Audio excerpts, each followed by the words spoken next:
आशंका करा जाउछि जे उभय लघुचाप जदि आकु जाई सम्मिलित हो गले एवं अवपात परिणत है तार प्रकोप हुए तो बेसी है समस्या देखो न्याय पाइबाटा समस्त अधिकार आईन जो जो मान को अधिकृत कर निर्दिष्ट प्रसंग में न्याय पाइबा से समस्त न्याय मिलबार अधिकार एवं राज्य सरकार मौलिक कर्तव्य जे जो मानकर समस्या अच्छी एवं समस्या समाहित तले ही पारुना ताको अध्ययन करवा एवं से समस्यार समाधान कर मुख्यमंत्री जो ग्रीवांस होउची प्रत्येक मास से हजारे संख्या तो सीलिंग अच्छी जो मैंने ऑनलाइन एप्लाई कर जो मैंने आम अच्छु बर्तमान यहाँ जो मैंने रजिस्ट्रेशन कर पारे ना से 6टा काउंटर लगे तेणु से स्वाभाविक भाव में मोर इच्छा है कि से तो मुख्यमंत्री सागर साक्षात हो पार ना तेणु रजिस्टर जो मैंने कर अभियोगता मुख्यमंत्री निजे शुणे तेणु जो मान रजिस्टर ही ना साक्षात करने शुणापी कागज पत्र नापी मुझे आसी तेणु रजिस्टर हो कि न जी आसला तार समस्या न शुणिक एठू कहीं फेरबे ना रहा समस्यार समाधान कथा आम जो व्यवस्था करवस्था ये समस्या समाधान है कि नहीं तार एक्शन टेकन रिपोर्ट मुख्यमंत्री कार्यालय को आसू तेणु कहीं निराश समस्त समस्या समाधान संभाव्य बात्या आसूची बर्तमान प्रस्तुति कौन प्रस्तुति आम 24/7 प्रस्तुत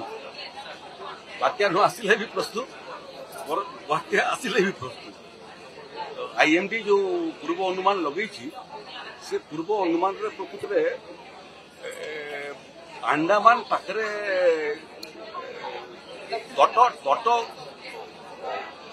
तटवर्ती अंचल 1000 किलोमीटर दूर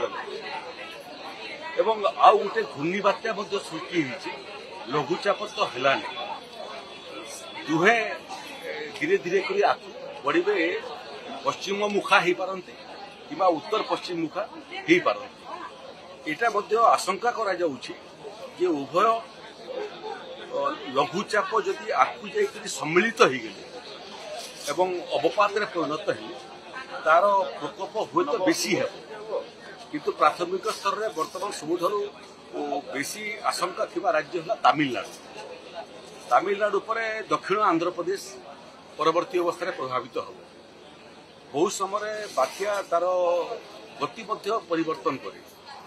आमे मंथा समय देखलु जोटा मालकानगिरी ऊपर देखी जीवा कथा शेष मुहूर्त लैंडफॉल दूर है एवं गतिपथ परिवर्तन करके केवल मालकानगिरी सीमा को टच कर पड़े तेणु एबे बहुत प्राथमिक स्तर यहाँ आज औपचारिकता दृष्टि आईएमडी पाखक आमको सूचना आस प्रत्येक दिन 2 थर लेखा सकाଳେ सन्ध्या से आमको अपडेट करूँ से बात्या आसू कि न आसिले भल आमर प्रस्तुति देखिए बांथा आसला नहीं तेणु बोधे प्रस्तुति भल कले बात्या पड़ोची आम आहरी व्यापक प्रस्तुति कर 25 तारीख बेलू मोटामोटी अनुमान कर बात्यार गति क्यूआड़े प्रकोप के आदौ विचलित हबार अवकाश नहीं ओडावासी एवं जो मैंने तटवर्ती अंचल जिलार अच्छा नागरिक माने मोर परामर्श आदौ विचलित हूँ नहीं आसब न आसब वर्तमान पर्यंत स्थिरीकृत होनी बात्या गोटे किंतु अनुमान कराई निश्चय हेब एवं ओडिशा प्रभावित विशेष हो पारे न भी हो पारे किसी वर्षा किंतु निश्चित भाव सब जगह जो परिस्थिति हो एवं जिते प्रकोप नहीं बात्या आसू